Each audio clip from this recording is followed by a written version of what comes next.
Well, Target 7 told you how juvenile crime has been skyrocketing in New Mexico. 15% of the state's murders are committed by 10 to 19-year-olds. Tonight, as we follow our special investigation, Juvenile Injustice, we're learning only kids who commit the most heinous crimes are being charged as adults. Here's Jason.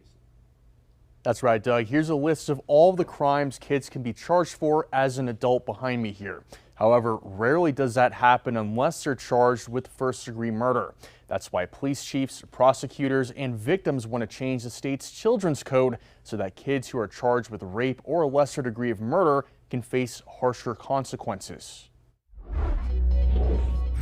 I have over 50 juveniles since I've been DA, 2.5 years, over 50 juveniles charged with murder involving 70 different murders. 70 people in our county alone are dead because of juvenile crime. But not all of those were charged as adults. I don't think anybody in their right mind would think that that's acceptable. Since he took office, Sam Bregman has charged 40 juveniles as adults. All but one was charged with first-degree murder. Others who were charged with lesser-degree murders stayed in the juvenile justice system. Are we safer when we know that a 17-year-old just went out and killed somebody and is going to be out when they're 21 for the rest of their life? What are we saying as far as the safety of our community? It's not that Bregman hasn't tried to put these kids in the adult system. For all other crimes like second-degree murder, rape, robbery, the law in New Mexico requires prosecutors to go before a judge and prove they are amenable to treatment. The focus is on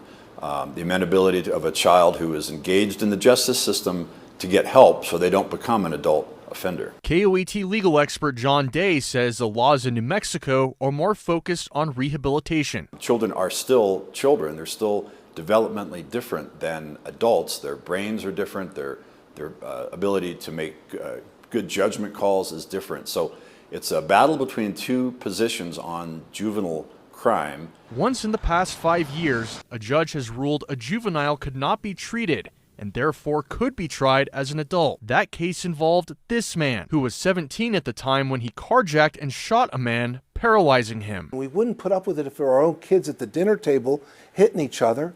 Why do we put up with it when it's the most violent juveniles out there killing people? In New Mexico, kids charged with higher-level crimes like rape, robbery, and second-degree murder can be charged as what's called youthful offenders. That means they can be prosecuted as adults with the judge's approval. On the other hand, only kids who commit first-degree murder are considered serious youthful offenders. That means the district attorney must charge them as adults without the blessing of a judge, and that is only if they are 14 years or older. Bregman has been pushing to change the law to include those other aforementioned crimes. If you're a kid, 15 years of age, and you commit vehicular homicide or voluntary manslaughter or involuntary manslaughter, someone dies, leaving the scene of an accident with great bodily harm, someone's tremendously hurt.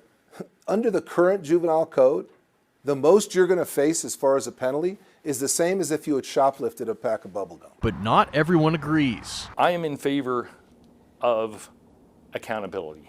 But accountability for a child looks different than accountability for an adult. Bennett Bauer is the state's chief public defender. Simply punishment, simply incarceration, simply focusing on that rather than getting to the core problem is not going to address the issue. If you haven't yet catched our special investigation, Juvenile Injustice, head to KOAT.com.